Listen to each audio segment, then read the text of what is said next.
What you saw in each other, attachment, affect regulation, and the mirror we mistook for love.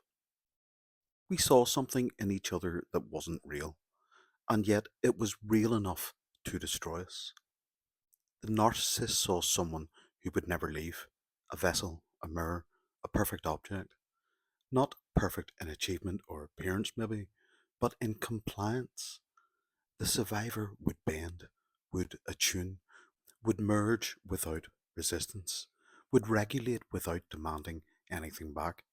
In them, the narcissist saw a kind of mother, not a real one, but a symbolic one, a mother who finally asked nothing, withheld nothing, judged nothing, who would reflect the narcissist's inner grandiosity while absorbing their own regulated emptiness.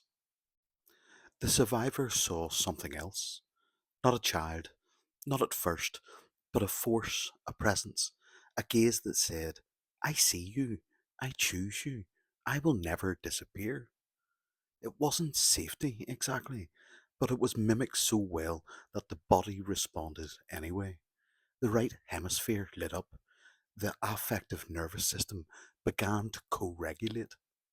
The pattern was familiar, but this time it felt different.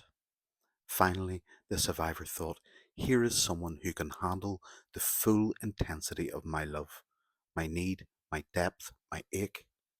In the narcissist, they didn't see pathology, they saw home. But neither was seeing each other.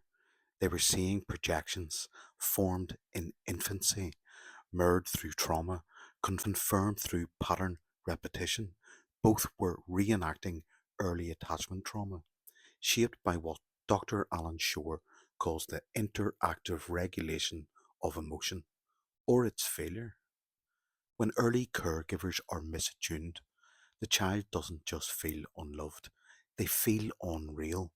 The nervous system doesn't learn to regulate affect through co presence. It learns to chase, perform, suppress, or control it. This is the seed of the false self in both parties. For the narcissist, the false self becomes a mask of omnipotence, a closed system that simulates affect and controls the outer world so it never has to touch the inner one. The child's needs were too dangerous, too shamed, too ignored, so they were exiled. What remains was a structure that could mirror others without ever merging with them. For the survivor, the false self is not omnipotent, but pliable. It becomes a shapeshifter. The child learned that love was conditional, erratic, or absent, and so they became whatever was required to keep it. This false self doesn't seek power, it seeks proximity. It regulates not by asserting, but by attuning, not through control, but through collapse. These two structures fit temporarily. What attachment theory proves across Bowlby, Ainsworth, and more recently Fonagy and Shore is that attachment is not about love, it's about regulation. The child doesn't seek the caregiver for affection, they seek the restoration of internal coherence. Affect regulation is the hidden currency of every bond. And when that regulation has never been securely established, we seek it in adulthood with a desperation that overrides logic. The narcissist saw in the survivor the promise of regulation without intimacy.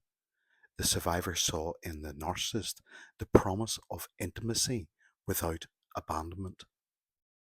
Both promises were impossible. But the body doesn't know that. The right brain doesn't deal in cognition. It deals in presence, in tone, in gaze. It responds to signals that say, I'm here or I'm gone.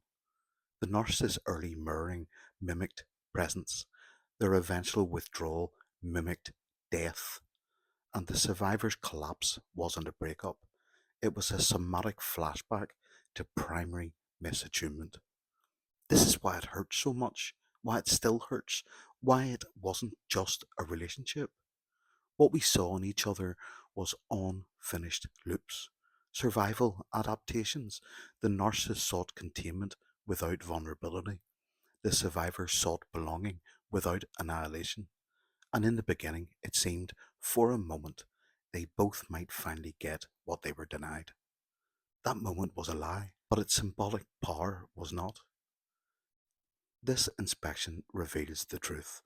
Both narcissist and survivor are casualties of developmental misattunement. One becomes a mask, the other becomes a mirror, and in the dance between them, both mistook repetition for redemption. Peace out. Loads of love.